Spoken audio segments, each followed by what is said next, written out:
Ako želite da pogledate seriju o istrazi ubistava jednog psihopate, ostanite uz reckanje.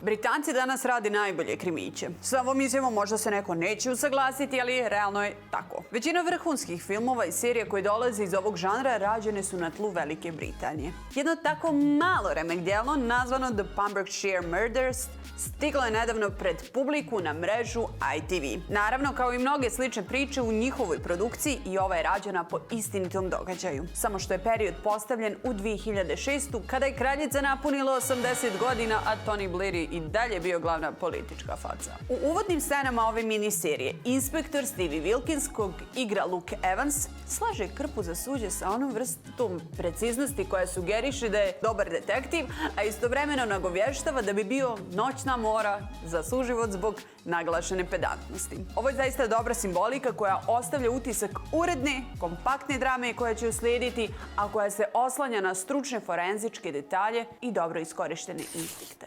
Two of Wales's most baffling crimes. The murders of Richard and Helen Thomas and Peter and Gwenda Dixon by an unknown killer. We think one man did all 4 murders. Trodjelna franšiza temelji se na stvarnoj istrazi ubistva bračnog para Petera i Gwende Dixon, koji su opljačkani i pogubljeni dok su šetali obalom davne 1986. Trebalo je da prođu 2 decenije da se krivac izvede pred lice pravde, a ovo je elegantno napisana, odglumljena i režirana priča kako se to zapravo dogodilo.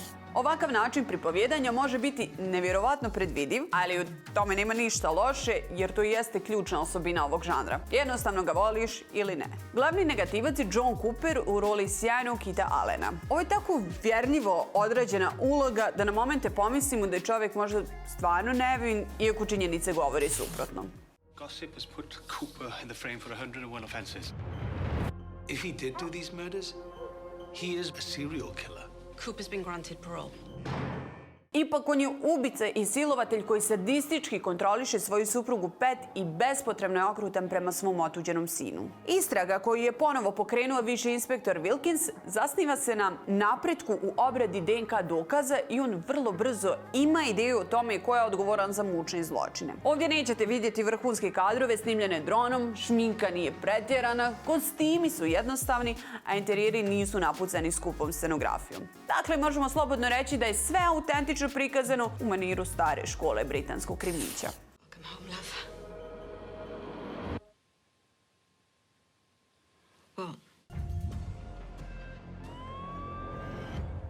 Evansov performans je smiren i staložen, što pokazuje da se glumac dobro snalazi u ovom žanru. Ako se sjećate, gledali smo ga u seriji The Alienist, gdje je imao sličnu jednako sjajnu rolu. Zamjerku koju ćemo morati spomenuti je suviše detaljan prikaz dosadnog birokratskog policijskog postupka, što je donekle razvodnilo priču scenaristi Niku Stevensu i narativni ritam režiseru Marku Evansu. Također, prilično je bespotrebna uloga detektivovog sina za koju se stiče utisak da je puko popunjavanje rupa u radnji. Kreativni tandem je očito htio prikazati drugu porodičnu stranu inspektora, koja je ipak ostala nedorečena. We reinvestigate and it doesn't go our way. You could lose everything. I don't like people referring to him as my father. Men like him, they always kill again. They've no idea who they're dealing with. 3 days, get inside his head. It's like a ticking time bomb.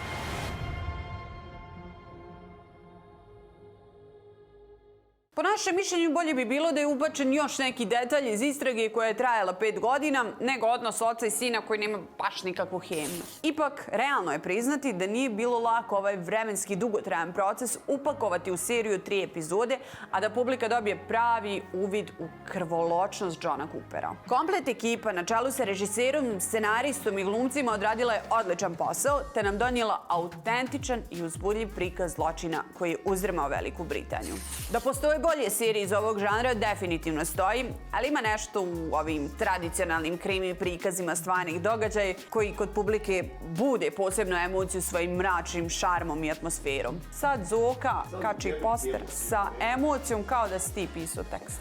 Pri tome, ako su uvjerljivo ispričani majstorski urađeni kao ubistvo u Pembrokeshireu, onda nema razloga da ne završi na našem zidu. Definitivno ozbiljna preporuka za gledanje.